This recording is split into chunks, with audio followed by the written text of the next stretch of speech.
If you're a woman, odds are high that you have been told by your doctor that your symptoms are all in your head. As a doctor of Chinese medicine, I'm here to tell you that that's absolute nonsense. So, just because Western medicine can't quantify the dynamic rhythms of your hormones doesn't mean that nothing real is going on in your body. So, that's why I started Rooted in Rhythm. It's going to be a 5-week live course on women's health and Chinese medicine. Weekly 1-hour lectures, live Q&As, and real answers. So the goal is to help you learn to listen to your body, listen to what your cycle is trying to tell you so that you can radically transform your health and support your hormones naturally.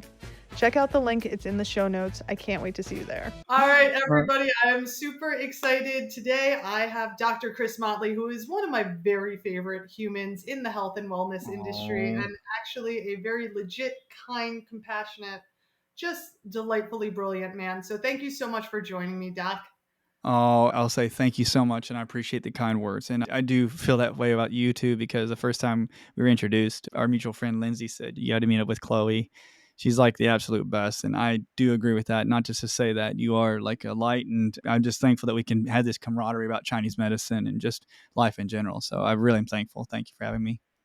Hell yeah. Let's get this Chinese medicine to the people, right? Do it. Let's do it. So, what I wanted to start with is a little bit of a background. You have a really unique take on Chinese medicine where you integrate chiropractic work into it as well as sort of energy and frequency medicine.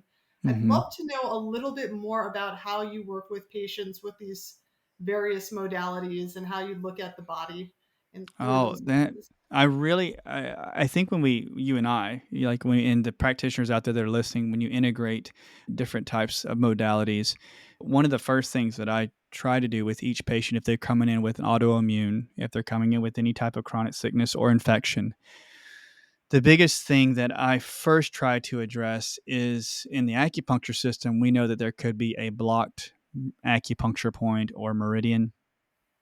And for everybody listening, when Chloe and I talk about blocked meridians, blocked energy, we have to be very careful about the connective tissue, like the fascial system. And I think that's something we've talked about, you and I, on our social media. So my approach is always keeping in mind structurally, as somebody who's been to chiropractic school, most of the time you hear about a chiropractor who's going to go in, pop, and snap. And that's your own realm in that way to the docs who are out there who are doing that. It's great. I always looked at it in a fascial way because I love Chinese medicine. So for everybody that's just chiming in, wondering what I'm talking about, fascia is like the connective tissue that basically wraps around all your organs. It wraps around your brain, around your spinal cord, wraps around your muscles. For me, when I start to address a patient that comes in, is I always find where all the kinks in that fascial system are at. So that initial area, and maybe people can watch because I know I always do a doll, but truly, if you have any type of fascial binding, let's say if you had it right here on the shoulder, and the shoulder was giving that person a problem, then the first thing I do as my assessment is I go to all the acupuncture points around the fascial point. And I hope that makes sense. So that usually means that there's some kind of twist or turn in the fascia. So it's bound up like saran wrap. I always say when saran wrap, somebody crinkles it. So we know that. And what I do is then I always monitor all the acupuncture points around that area where it's blocked. Now, in Chinese medicine, the arena I really love to dive into is if I looked at a person who had a shoulder problem or a complete shoulder block, I don't just stop in the fascial area. I do know it's a large intestine issue if that's where the point is at, but my mind first goes into, well, what are the stress indicators or the psychological, emotional aspects of the large intestine? And that may sound like we're reaching, girl, but truly to me, is if a person has a large intestine blockage, not maybe physically, but emotionally, I always correlate, like you and I do, to Chinese medicine emotions. Like if it's large intestine, it could be a sadness or a grief, but there also could be like the physical action of the organ is it's there to help push out the poop. It's there to get rid of crap in your life. And truly, when I'm assessing somebody, Chloe, I look at the shoulder and I go, well, you're probably holding on to some kind of toxic crap or a toxic relationship in your life. And normally, though, individuals are like, yes, I'm in a pretty bad toxic relationship.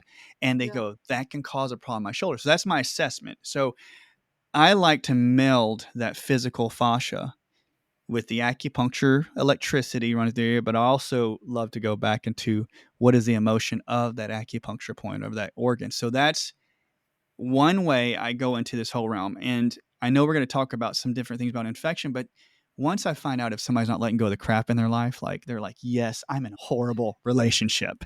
And then you go to that person and say, well, your large intestine is not pooping well. Are you constipated? And they'll say, like you and I have heard, yeah, I poop maybe once every 2 days or something of that sort.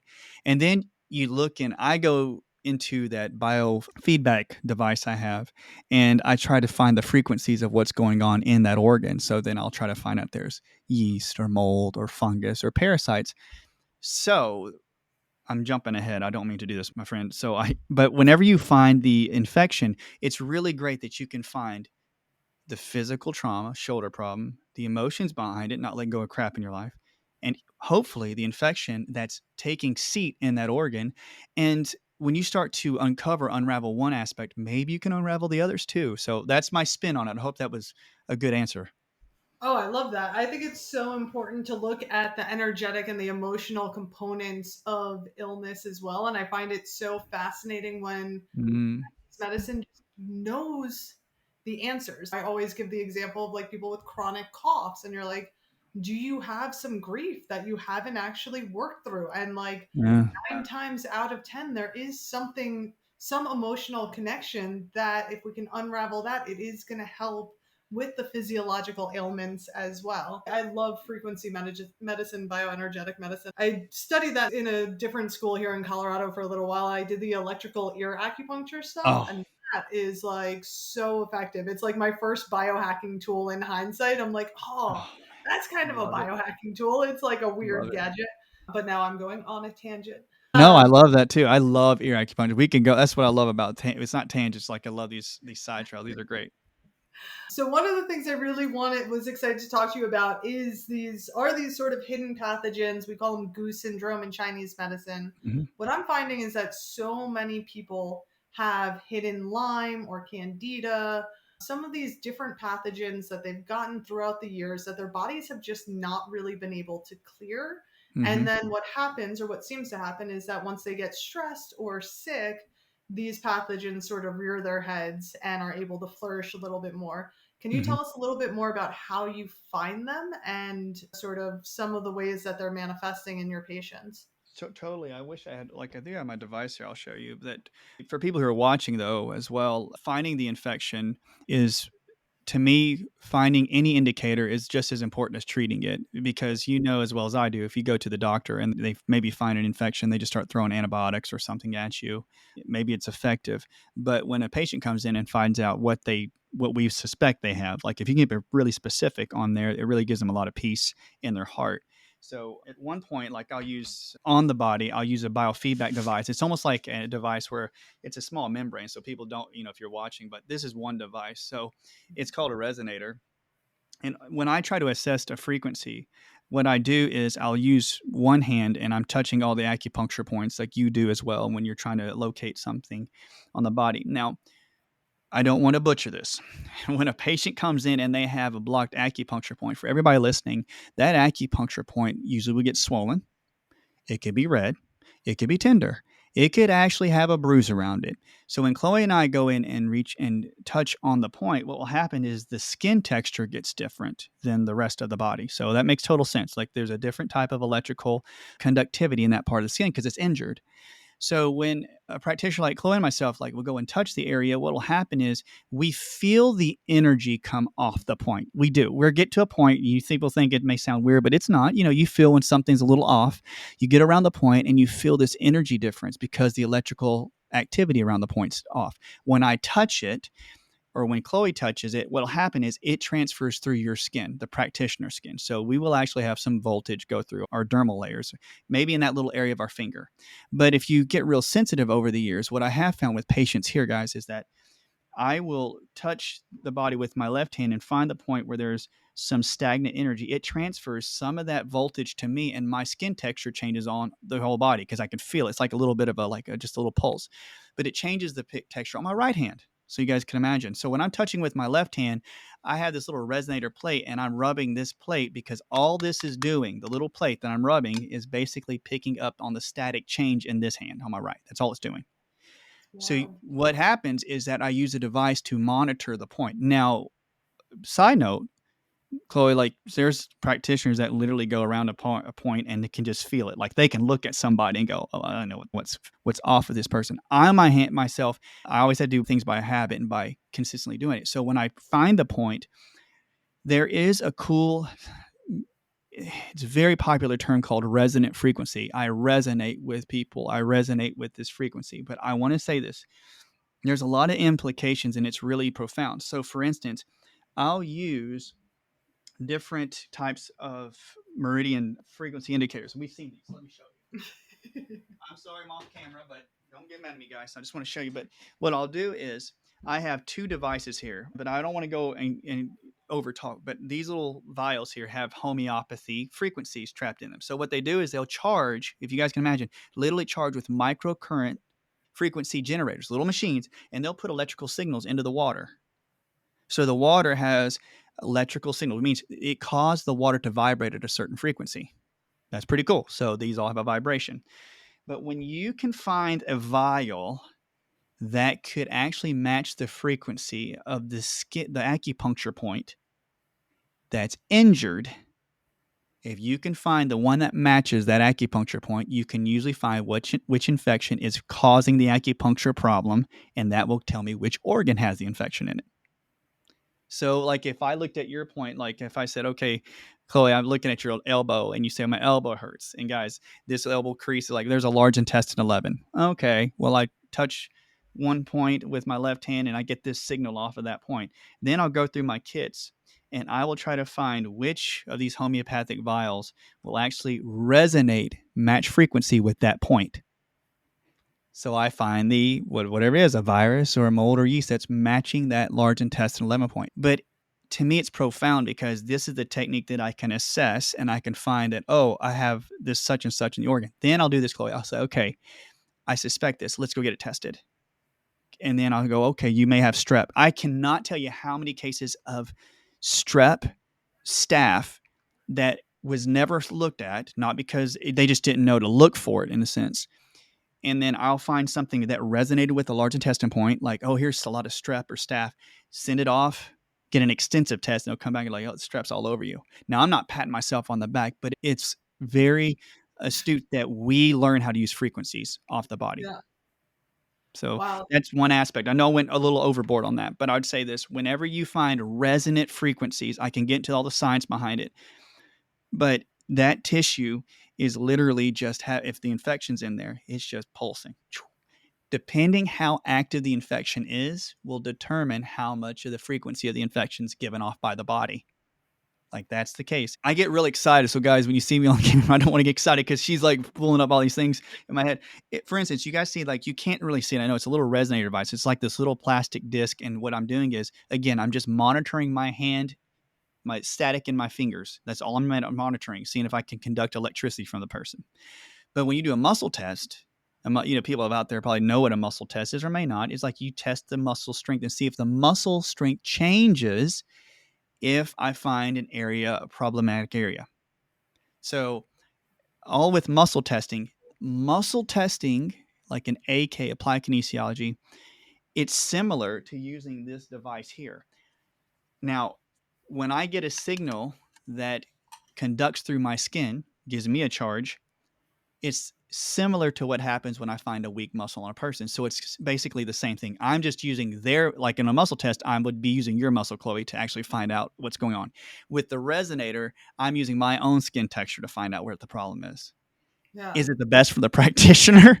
Not necessarily, because I'm conducting electrical impulses through me all day. And that's why I tell people that are out there that are empathetic or empaths, and like you can feel when somebody's upset. I don't say that lightly. I say that with all seriousness. If you're a person out there listening going, I can feel other people's emotions, I can feel their energy, it is what's happening. You actually are conducting through your body the signals that you resonate with. What that means is, if you know that your friend or your wife or your spouse or your partner is angry, it's because it resonated with frequencies of anger in you. That's the only way you would know that they are angry. So with you and I, like, we assess people. I use muscle testing. I know if it's a really hard patient is because I need to use their energy much as instead of my own. Over the years, I've learned a lot. I shouldn't have done as much with the resonator, like with this device, because it does trap a lot of frequency within the practitioner from what I've seen. Yeah, no, I remember one of the first things I learned from one of my teachers was like to get certain stones and wear certain stones when you're doing acupuncture just to Yeah. help set a bit of an energetic boundary. And I've always sort of thought of it like I'm like, I don't know how much these stones are actually doing anything, but like even if mentally I sort of feel like I am like protecting my own energy, and Yeah. like that's not to say anybody listening that we don't love and want to take care of every single person that we're taking care of. It is, I think Dr. Motley and I share the opinion that it is like one of the greatest honors of our lives to be able to practice this medicine and to be able to support people on their healing journeys.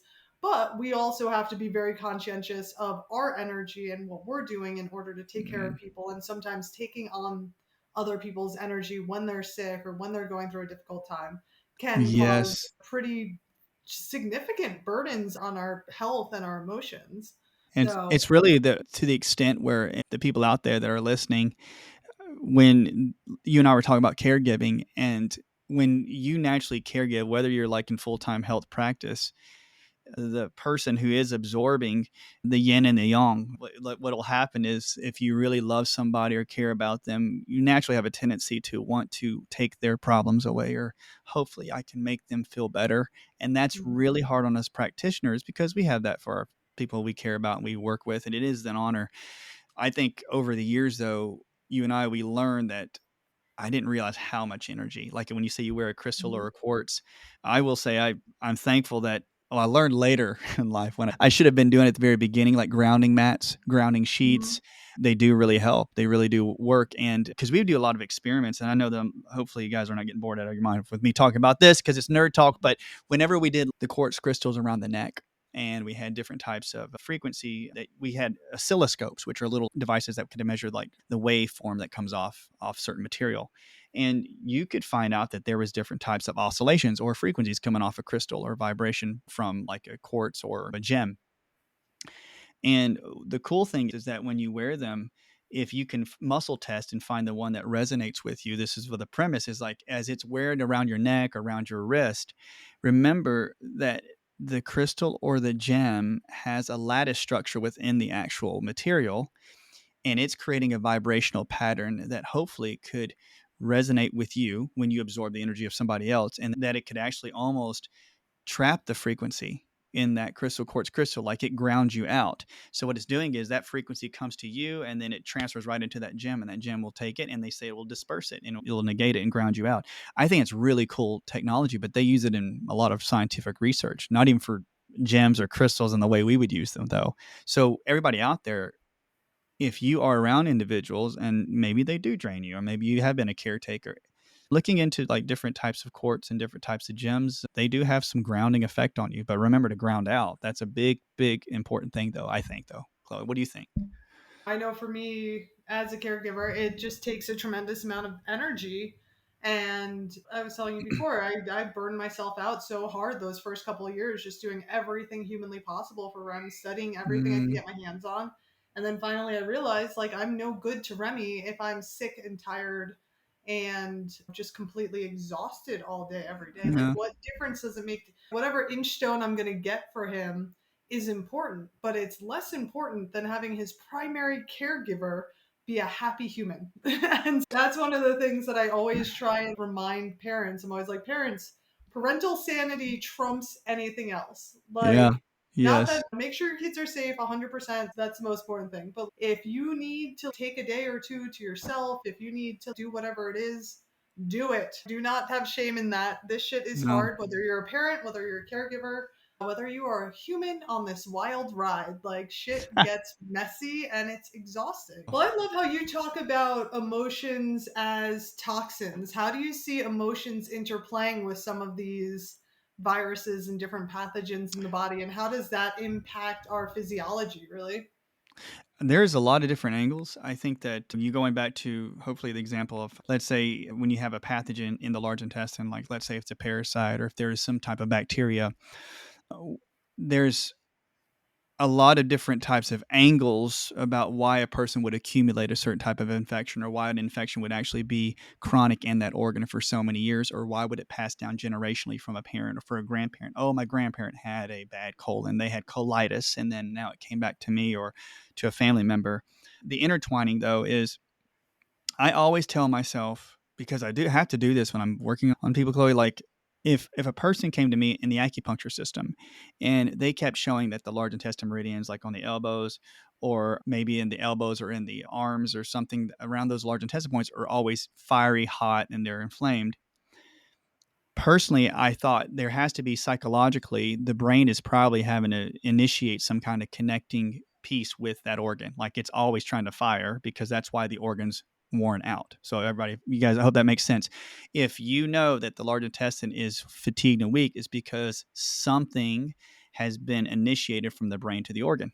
So, what I would say is that colon has been trying to probably squeeze out infections for a long time. It's been like people are like, dude, I have to go to the restroom super fast. If I have to go, I'll poop my pants. I've got to get to the restroom. And people out there are like shaking their head, like, yep, that's me. I'm like, okay.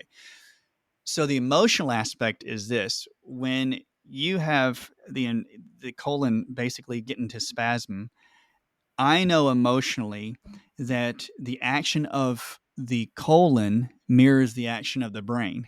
So the colon is sitting there getting tight. Like I have to be really uptight and hold on to this crap. I'm in this bad job situation and I've got to hold on to it. No matter how many angles I have to get out, I have to hold on to it. So that makes you functionally constipated, emotionally too. So Mm-hmm. you start to get this functional and emotional constipation, and people are saying, "Yeah, I literally am constipated when I got into this job or into this relationship." All this to say, as that emotion and that brain organ connection builds and gets stronger, it just fortifies that circuitry in your brain over and over and over again. And as practitioners, I correlate it. Whenever that happens to the large intestine, you are building, I hate to say, you're building a program in that colon and it's listening to the program. In fact, if the colon has to hold on to a lot of crap, if I use that word, I hope people don't get offended with it, but if they do, walls thicken up because it's building the muscular tendency of that organ to hold tight. Yeah. When that happens, though, like even in European medicines, they'll say this, like in homeopathy, that your body will allow other infections and microbes to get into the organ to try to offset that building of the tissue because it's going to get too swollen and too red and too hot. And the body's like, I can't have that. So I'm going to allow certain infections to stick around to help with cleaning up the debris, like a trash man. So my thought is, I hope that's a long explanation, but when a person had colitis or ulcerative colitis or some form, I always ask them about, well, what is the emotional tendency that you had, the functional constipation, and that will tell me why the body is holding on to the infections. So if you go in to treating a patient and you know that they have a bad relationship or that you really have to address that part, and we can't change that for the patient, but I would tell the patient, this situation is charging the connection between the brain and the organ is building muscular strength because of the program. And then your body says, no bueno, you don't need to be doing that. You've got to like clean that stuff up. So then that person will start attracting all the energy, all the infections down to that organ. And you and I have seen that. You're like, what? And this is what happens. You start them on a cleanse, you start them on a parasite cleanse, and then they start feeling better and they're going, how much stuff, doc, do I have in my colon? Do they say that to you, to Chloe? They say that to you, don't they? They go, they go, Chloe, They're like, what? How much? I've been doing a detox for a year. I was like, well, and love all love and respect. How many years have you been in a crappy situation or a very toxic situation? And that's the circuitry that happens. So, with all that to say, you can take that kind of angle with all the chronic infections, like when we talked about Epstein-Barr virus or Lyme disease. Well, I'll tell you a point in case this is on me. I got in thermographies because I've cleaned up Lyme, but I found some hidden Bartonella infections, toxins, yeah. because I was starting to get a little bit of slurring my words. And I was like, huh, shouldn't be doing that. So I had some friends do some checking, some biofeedback. I did some extra neurofeedback, and I actually did some extra blood work. And I found that there were some Bartonella toxicities and infections. This is the cool one, though. When I did it, I would notice, Chloe, in the night, the old feelings I had when I was a kid when I had Lyme, my ears would kind of do this small sound, like, oh, it just smelled like something. It sounded like something was muffled. Yeah. And when I started to clean it out, I started doing more electric lymph therapy, where I'm like scraping. But when they did thermography, there was redness in the sinuses around my ears and down my carotids. Now, this is the kicker. When I was young, my mom and dad used to yell all the time. And what did I want to do? I wanted to close my ears, and I told them, please stop yelling. I cannot handle when somebody raises their voice, because instead of yelling about it, just talk about it and get the situation. But my ears created a program that when everybody gets angry, you need to close up and don't function, just get tightened up. And where does all those infections, they go there? Because I was building my ear muscles. I was building the auditory area to filter out. Oh, that's a good conversation. That's a bad conversation. Filter out, filter out. So it's this big connecting piece between my brain and my ears.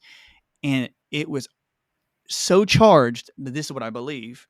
Like, those infections went right to that area. And you should see my thermography. It is like picture perfect around my ears. And I was like, no wonder I'm so sensitive to people when they get upset with me, or if I was upset and they say something, I can almost hear it. I'm like, oh, they're upset.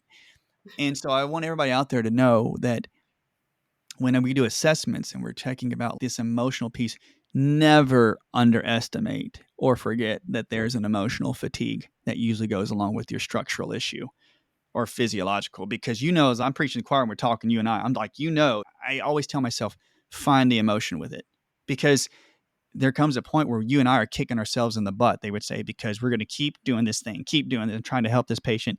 And if they're in the same emotional situation, it really won't get that much better if they don't get aware of it. So that is my take on the mixture of the emotions, the infections, why it settles in an area. It has everything to do with us adapting, how well we adapt to a problem. And we're in a world, like, we can go into the adaptation piece, but I hope that was a good explanation for the crowd, though. That was amazing. I think it just shows how brilliant our bodies are at Oh, yeah. compensating and trying to protect us. And it's Yes. like, okay, like look at what our bodies it really is trying to help us and Yes. trying to support us by doing the things that we're asking it to do in some ways. But it Yes. also is just, I'm sure you find it also, it's so astounding and like revolutionary for patients when you're talking to them about their health ailment, and then you're able to bring up that emotional component and you're like, no, this relationship is actually impacting your health. And sometimes that can really be the thing that helps them see how detrimental, because I think we all still are compensating in so many ways. We're all adjusting to our situations, trying to just navigate life as best as possible. And Mhm. sometimes we try and ignore the symptoms or the signs or the challenges that we're having. And then when you see a practitioner who's like, no, this emotional issue, this stress issue, this whatever is leading to this physiological ailment that you're having, I really think that can be a huge wake up call for people sometimes. Oh, yeah, I'm with you. I think that when you find somebody that has that emotional piece and you can talk with them about them and they're saying, yes, this practitioner or this person understands how I'm feeling. And then you can make the connection pieces in Chinese medicine, like, to the extent where on a Chinese medicine doll, we know that there's all these little acupuncture meridian lines. So if you're just listening, you have all these little lines and highways of energy that run through and around your body. The coolest thing, though, is if you and I, Chloe, tell somebody they have a large intestine issue, the pathway of the large intestine, like the meridian, literally goes up through their hand, through their thumbs, up through their elbow, up to their shoulder, and up to their nose, like right on the corner edge where their nostril meets their cheek. But then you and I can tell them and ask them, what kind of problems have you had? And this is kicker. I'll go, do you ever have wrist problems? Or, oh, yeah, my thumbs are always sore. My elbows always hurt when I do a bench press. My neck always gets tight. I get congested and I have this really bad sinus issue and I'm constipated. And you and I are like, yeah, that's large intestine. So if I found somebody with a large intestine emotional issue, am I saying contributed? Yes, I'm saying it contributed to all those things. Like literally, yes. And when we ask them that, they'll think we're smart, but we're just following the pathways of the meridian. And then applied kinesiology. If you guys have ever studied applied kinesiology or know about it, probably don't, but the large intestine is associated in Chinese medicine with a lot of the leg muscles. Hmm. So when I ask somebody about their large intestine, I usually ask them about their glutes and their hamstrings. And I'll say, "Do you have a problem doing a squat? Do you have a problem when you get up from a chair and your knees hurt?" Yes. "Do you have a problem touching your toes?" Check that glute. Every time a person comes with a large intestine meridian, ask them, "Can you touch their toe? Can you touch your toes?" No, because that's the muscle associated neurologically and in acupuncture. So then you would go, you take up all these little signs and signals, which I wish in Western medicine they would incorporate in the hospitals, because if you had a questionnaire and you went through it, you could narrow down like which organ is off just by questionnaire, right? We Yeah. could look at the points, do the tongue analysis, and say, yeah, your large intestine's off. So that's what I love about connectivity. Like we say, we're all one circuit. I'm like, it is. It's literally, you can find out stuff with your organs, your emotions, your psyche, your structure, your chemistry. And that's the job of the practitioner, though. Where I'm not saying we know all these things. I'm still trying to investigate as well. But don't you think it's amazing that you're right? The intricacies of your body and how it can present itself, even with sounds that are coming off the body, the techniques now that can measure sound that comes off the body to tell you have a problem in an area. The body is amazing. That's all I'm saying. I just want you guys to know how amazing it is, truly. It's incredible. And Chinese medicine gives us such a beautiful lens. I'm always blown away at how they understood all of these interconnections thousands of years ago. And it's so much Thousands. more effective, in my perspective, than Western medicine. I'm like, you're looking at the whole mind, body, spirit. You understand these connections that we're still just like figuring out through Western science these days. And like, it's so safe and effective. Like, it's such an incredible system and way to look at the body. And I'm always encouraging people to start learning about where their connections are, because you can go online and take a 5 element test and say, okay, I'm an earth water, like I'm such an earth human. Water is secondary. I have literally no metal anywhere in my body. I'm like the least metal human being in the world. And I have all the earth element health issues, like I have spleen chi deficiency, overthinking, monkey mind before bed, penchant for allergies, food allergies. And it's okay. In Chinese medicine, like we have these 5 elements, and we all have one or two elements that are more predominant. And those elements also, as we've been talking about, correlate to these physiological ailments that we see so Mm, commonly. And that's just such a good starting place for people to start to investigate their health and their tendencies, both emotionally and physiologically. mm, So love it. I'm going to nerd out a little bit more. So, as somebody who Love it. potentially is navigating mold toxicity and radon and carbon monoxide and trying to heal her brain, what are some of the signs Uh-huh. that people come in with these latent pathogens? And then, like, how do you start the process of looking to detoxify that? Yeah.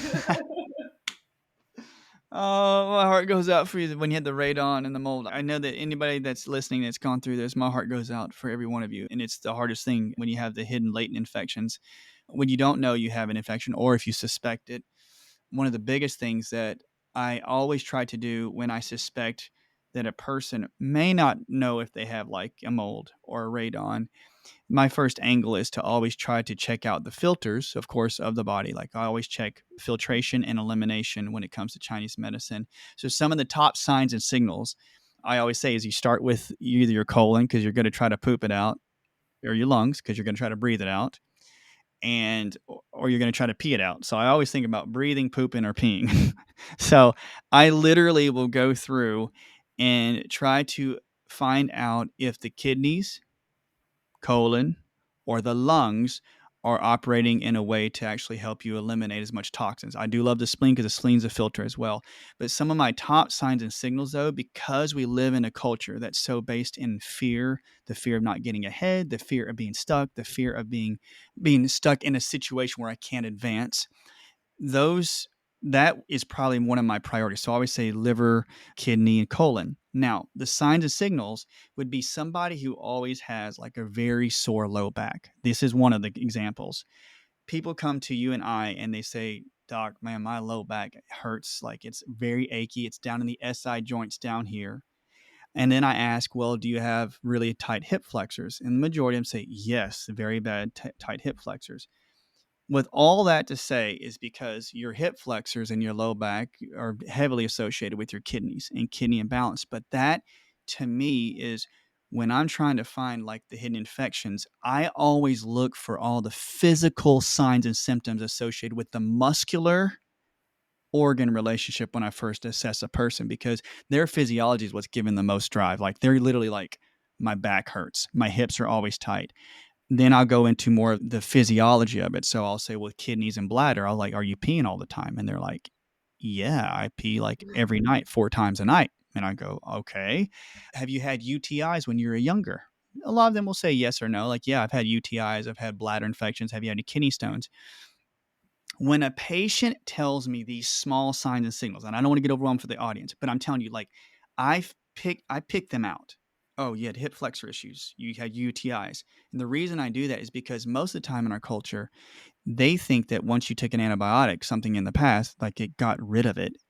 And I'm going to tell you, if you still have perpetuating fear consistently, you're charging the organ over and over and over. And what is the body going to do? It's going to store more infections in that organ. And so if you primarily didn't do like a kidney flush or a bladder flush, I'm going right after it, Chloe. I'm like, nope, there's something there. I'm going to go investigate. And so those are small sign signals. I like to give stories because I want to give you guys an example. I had a patient that when he would get on the table, Chloe, he would have no, this is not knocking anybody that has moles or anything. I have some moles too, but he would always have moles down his spine on both sides, down through his bladder meridian, all through them, like literally skin tags all the way down. He would always tell me that when he would go run, his low back, his SI joints would be injured. And I would say, well, do your hip flexors? He goes, oh, all the time, doc. They just feel so tight. Okay. So I'm like, then where's the bladder meridian guys run? If you watch it on camera, it goes right through the calves into your heels. I said, do you ever get any plantar fasciitis? Do you get any arch pain? Do you ever any calves? Yes. They cramp all the time. See, just right there, I'm not acting like a know-it-all or like I'm smart. I'm saying, I was like, that could be the bladder issue. So what was my next question? I asked, okay, brother, do you have any constant fear, chronic fear? No, I'm good. I don't have any fears. I was like, well, okay, well, that kind of squashed that whole idea. So this is the key. I did my investigation. I knew that I was thinking kidney. When I turned him over, he had bags underneath his eyes. We know you and I are like, well, he's got kidney stuff. There is no way he doesn't. And then I checked him with through frequency scanning, and I said, "You had to have E. coli because it was so off the charts, Chloe. It was literally like resonance off the body distance. It was like 7 feet from his body. That's how much resonance came off his body." So he went and got a UTI tech. Oh no, there's nothing there. It's like, man, everything in Chinese medicine tells us no, there's something there. I'll make it quick story, make it short. He does a cleanse. I think a metagenics cleanse for his liver, which was awesome. He does it, calls me back, and he says, Doc, I'm having these really bad pains like in my flanks after you did the cleanse. Okay. He told me more, and I said, you don't want to mess around with that, man. You have a kidney infection. You probably got a kidney stone. You need to go to the hospital and get that checked out. He goes, they do a urinalysis test. After he did the cleanse, which was knocking stuff loose, he had E. coli off the charts. A week ago, he had nothing. And now he had it because we were knocking it out, and his body was showing through the symptomatology. I was like, no, I knew you did. And I started to ask him, I said, okay, you found the E. coli. They started giving some extra stuff to take. So this is cool. He wanted to take things in his own hands. You and I know about like stonebreaker tincture, like the chanca piedra. And he's like, have you heard of this? Like, yeah. I said, but you know, be mindful because it'll clean out the kidneys and the colon and stuff. He goes, okay. So he started taking more than I knew. Would you know? Called me 3 days later, 4 days later. And his wife's like, what do we do? He showed me. I was like, he's got a kidney stone. He had a kidney stone that was over 1.5 inches. Oh my God. And they never found anything on him before, but they had to go up there and break it up with ultrasound and pull it down through his penis and stuff and pulled it out, pieces out. and because he had such bad pain. And then when I asked him again, because before he had no fear, he had all the signs and signals of kidney issue, and they said he had nothing. And I said, "What about the fear?" I said, "No, dude, no, you're not telling me. There is something there. You had to have fear." And I said, "What about your parents?" Well, my I said, "What about your dad?" Because we know sides correlate with male or female. The side that had the kidney issue was the side that correlated with the male. He said, "Well, my dad's dad had passed away when he was in 6th grade, so he had to take care of the whole family. So he had to quit school and he had to become the whole bread maker for this whole family when this kid was in 6th grade. Do you not think that would put so much fear and just instability in a little kid's life?" And I said, what it made him think was, I can't get behind. I have to be ahead. I have to be there for people and do this for everybody. And you and I see that. And it's like that genetically showed up in this guy's kidneys. The guy now, like his dad passed that on to him. And I know it's a long story, everybody, but I just want you guys to know that it sounds so corny to say your body tells a story, but it is the truth. And you and I see it every day, Chloe, when somebody comes in and they'll say all these little signs and signals. So I always say all roads lead home.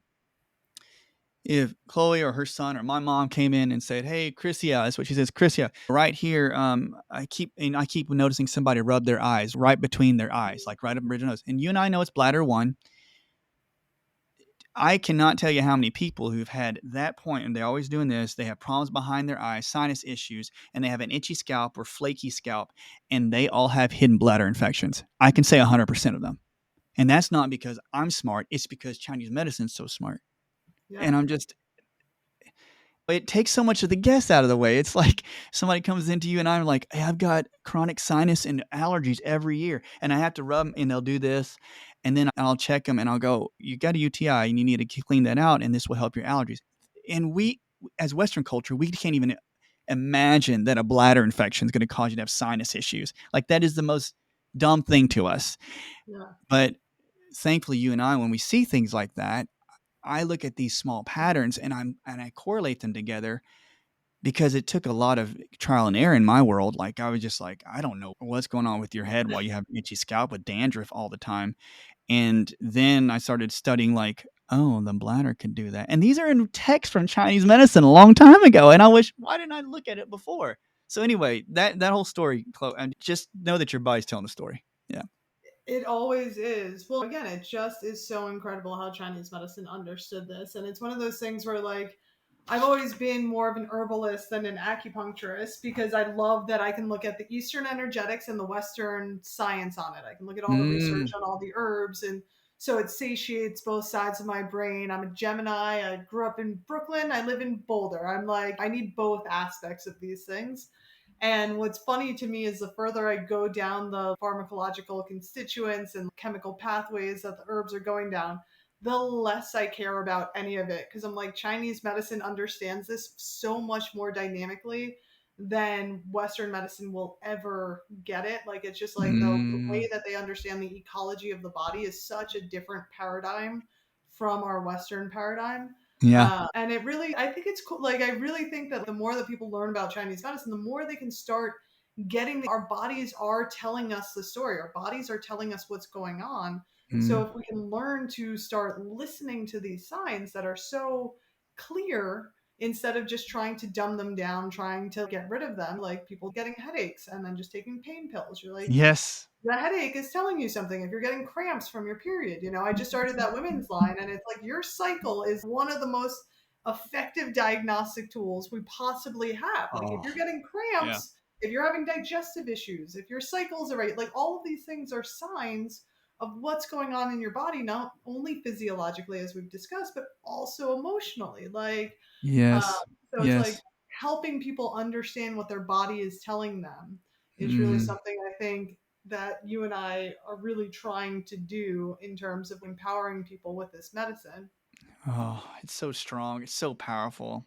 And I, I I sometimes look at the stories you get from a person's physiology, or when a person we've learned, like I love the way you put this, that we've learned how to push things aside. We've learned how to try to mask things. And that's no fault of anybody, just that we are taught to take an ibuprofen if you have a headache. And if you have a cycle cramp, you have cramping, or you have bloating, or you're releasing a lot of clots. And at times, I think in our culture, do you feel this way, that we're told to just don't worry about that part? Those little are just minor keys in the whole song of life. I'm like, no, those tell you a lot of information. And do, as a practitioner, get it right all the time? Not all the time, but at least we can use that, like you just said, because we want your body to become aware. Like, that is the key. And most of it is like, you really need to learn how to talk to your body. And people think that sounds corny, but it isn't. We make such disconnections to our heart and to our lungs, our kidneys. And remember, guys, our brain is talking all day to our organ. That's how we keep balance. But there are some people who are very intuitive. There are people out there, like I know, that are listening right now. And Chloe, they can listen to organs. They know something is up. And they're Mhm. like, no, something doesn't feel right. Practice that intuition. That's all I'm going to say. Yeah. And search until you find a doctor that's going to listen to you also. And by, Yes. like even within Chinese Yes. medicine, not every practitioner is the right practitioner for you. Like, find, if you're not getting the answers and you know in your heart that there's something going on, keep fucking looking. Like, and if Yep. you are a parent and you know there's something going on with your kid and your doctor is telling you everything's fine, keep looking. There are other paradigms That's with right. which to view the body and to get the support that you need. Like, if you know something, no doctor knows your body better than you do. No That's doctor right. knows your child better than you do. So continue to search until you find the right answers, because there's so many different ways to get the right support. I can't agree more. Couldn't agree more. Well, Dr. Motz, I'm going to have you back because I have so many more questions for you, and I've got to get back to Remy. And I Okay. also, Yeah. in my And head, have already mapped out an entire line for you of rhizoles with Chinese herbs to kill stealth pathogens. And so we have to whoa. nerd out about that too. I'll learn out about it. I've had some talks with people who wanted me to like try to create some different types of things. I mean, to help out, but I'll definitely come back. You and I have great combos. I love this. And I want you to have happy birthday too. So happy birthday to you. So, I mean, it's really good. And thank you so much for having me. And everybody out there, thank you so much for listening in. We really appreciate it. We do. Thank you so much. Thanks, guys.